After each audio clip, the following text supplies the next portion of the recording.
Hi everybody, I hope you are all doing well. So, third and final video of the day.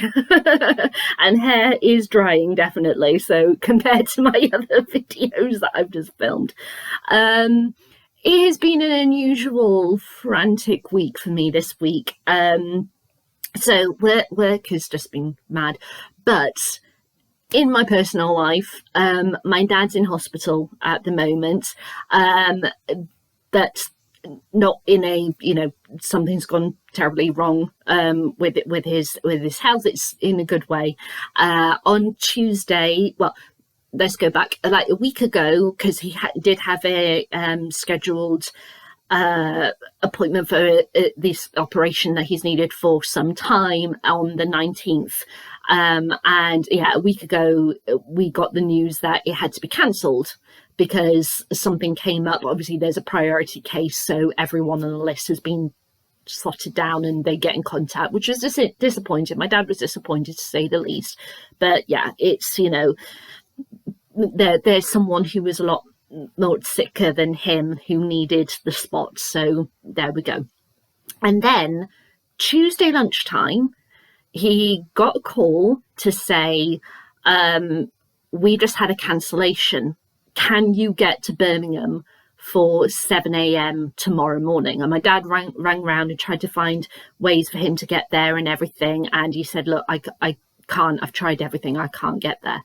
Within 10 minutes they rang him back and said, look, we're willing to pay for a taxi to pick you up and drive you for an hour to get to here. Would you be okay with that? And he's like, yeah. So Wednesday at 6:15 in the morning, taxi turned up, took him to Birmingham. He has had his operation, and everything went well. He's still in hospital. He's going to be there probably for a few more days, but he's doing really great. And so, yeah, there's been a lot of, stress and worry about my dad and everything. I took Wednesday off to be with my mum, and I spent all day yesterday with her, and I'm going to be spending all day today with her as well. Unfortunately, my mum came down with a terrible bug, a cold bug, a week ago, and she cannot go to the hospital. They won't let her in until her cold is completely gone.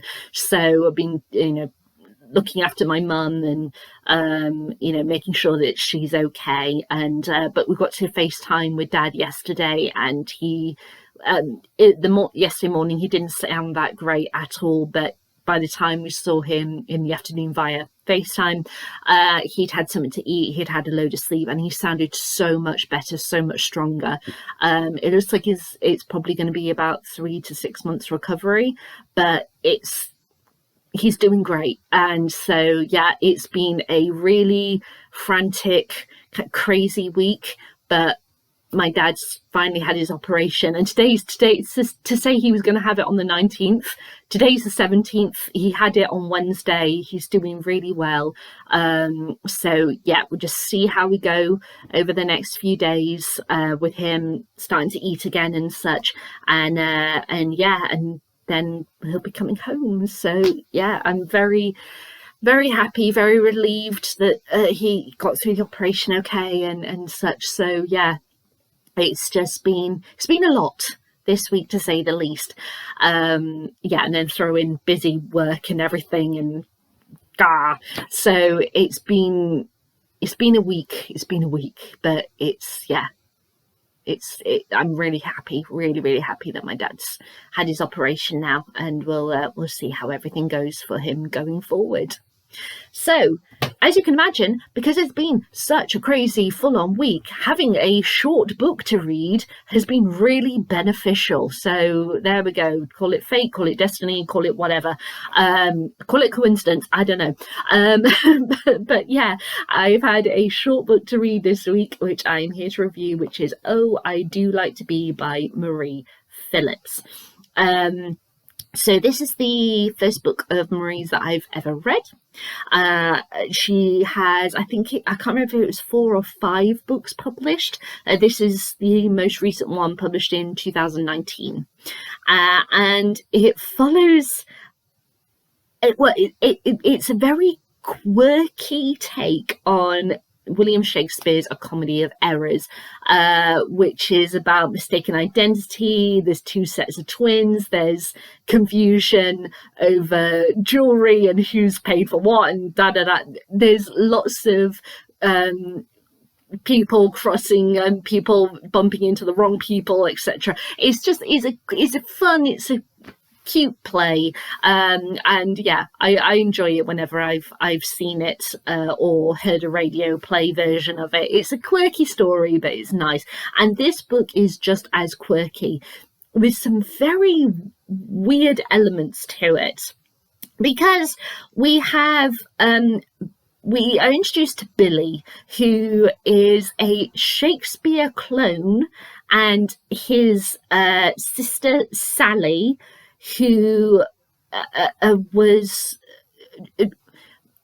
basically she's a clone from a hair that was found on, was it a bus? I can't remember. Yes, the back of a bus seat. That was it. So they're both clones who come to a seaside town that they've never been to before, and there are people who look exactly like them who already live there, and cross wires and people making contact with the wrong person, that kind of thing. And so it's a take on A Comedy of Errors. To say I was a bit perplexed by this book, I think, is a bit of an understatement. Now, as somebody who knew the play, who knew why she's doing what she's doing in various places because of the William Shakespeare play, I was just like, okay, roll with it. But if somebody were to read this, I think coming with absolutely no knowledge of the play whatsoever would go, what the fuck is this book? I'm not saying they wouldn't enjoy it, but I think they go, what the hell? I don't understand why is this happening? Why are we talking about clones? What we do? Well, technically I was saying the same thing about clones, but that's a whole nother thing. But yeah, it's one of these plays where everyone just kind of like goes with the flow rather than stopping and going, excuse me, what's going on? Who are you? Why are you talking to me? Why are you dragging me off to this house? What, am I meant to know you? They just go, okay, and just go with it. Everyone is too trusting. That's what I find. So yeah, I think if you don't know A Comedy of Errors, you would go into this book thinking this is kind of weird. But that doesn't mean that it's bad or, you can't enjoy it. Marie very much, she knows exactly what she wants you to know. She's very visceral, I have to say, with the very limited amount of time and space that she has available. That this is basically a take on a 2 to 2.5 hour play that she's done in 150 pages. So she doesn't waste time. She gets on it. She's like bam, bam, bam, bam, bam. And I liked that because it completely connects with the pace of the original of the play. If you watch a production of A Comedy of Errors, whether that be in person or I don't know, on a DVD or streaming or whatever, you will see, especially I notice this in the Comedy of Errors, people are constantly moving. And it's to do with the flow of, as I said, that people come into contact with other people they shouldn't, and how people are mistaken for others because of the way that they look, they dress, etc. So you constantly have this flow of misunderstanding and such. And so to kind of like replicate that and just show it, you constantly have the actors moving. And so when you come to a book, you have to make sure that the flow of what you're saying and of the plot, as well as the flow of your sentences, your structuring and such, does the same thing. You can't have a stiltedness to it. And so I think that is why I was saying that people who don't know the play might go, what the hell is this? This is so weird. But I loved it. I thought that was fantastic. She captured the tone of the original play so well. Now, when it comes to characterization, just like the play, you're only allowed in the certain kind of elements. You don't have the time to fully explore a character because of all of there's so much happening in a comedy of errors. It kind of like William Shakespeare threw everything, including the kitchen sink, at it, okay? And the book is kind of like that with the characterization. You only get to see certain areas of characters' lives and such. And yes, I suppose it would be nice to go, oh, I'd like to explore that a bit more. But William Shakespeare never gave you the time to do that in his original play, so Marie doesn't give you the time to do that in this book as well. Does that mean that it is lacking? No. What it means is that it allows you to ask those questions, but it leaves also you to imagine the answers, much like William Shakespeare does in the original Comedy of Errors. And because of all of the, the cross misunderstandings and such, the way that characters react to them and respond to them kind of gives you those answers. So it's like, well, I don't know, let's say the loyalties between characters. Why do those loyalties exist? What happened? What do we know? And then when you see like say somebody who, I'm thinking about the original play here, who possibly might go to prison, and somebody reacts to that. It's like, well, clearly the loyalty that there's something there. It must span all the way back through childhood. There must be, cause almost like they're brothers. And it's like that. So you can imagine then the amount of days, hours, months, years that they've spent together, that they have slowly developed this relationship, and the bond is there. And so it's just like I'm able to see that bond without having to read pages about how that bond got established, So I felt like the pacing, the characterization, everything ticked the boxes. It's so visceral, it's fun, it's quirky. I really, really liked it. I don't think it'll be for everyone, as mentioned, but for someone like me who loves Shakespeare, who is open to different interpretations of Shakespeare and such, I'd say thumbs up. I really liked it.